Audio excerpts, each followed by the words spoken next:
মানুষ বহু আছে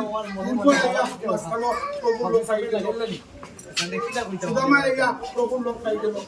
গতিকে যদি তুমি গুরুরে গোবিন্দ রূপে দেখো,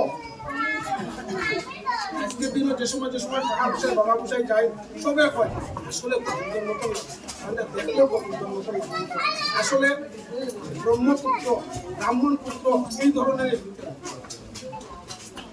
নতুন তুলনার কোনো কথা না। আমি যতই নতুন হয়ে যাই না, আজকের থেকে যদি আমি আপনার কাম করা শুরু করে দিই, আত্মসমর্পণ করতে লাগবো সর্বপ্রথম।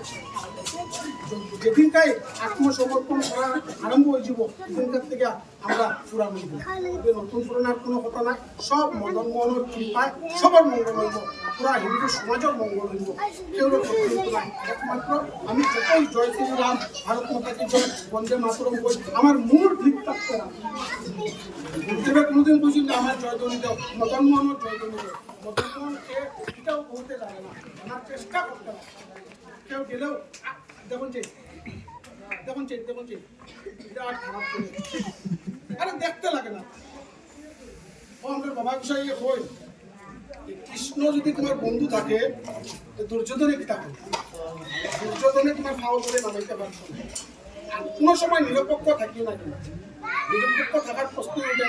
আজকে যদি মহাভারত কৃষ্ণ যদি নিরপেক্ষ থাকতাম, আজকে রামায়ণ যদি রাম নিরপেক্ষ থাকতাম, সব সময় নিজের জাতির পক্ষ থাকবা, নিজের ধর্মের পক্ষ থাকবা, নিজের গুরুধর্মের পক্ষ থাকবা, নিজের গুরু গোসাইয়ের পক্ষ থাকবা, নিরপেক্ষ না।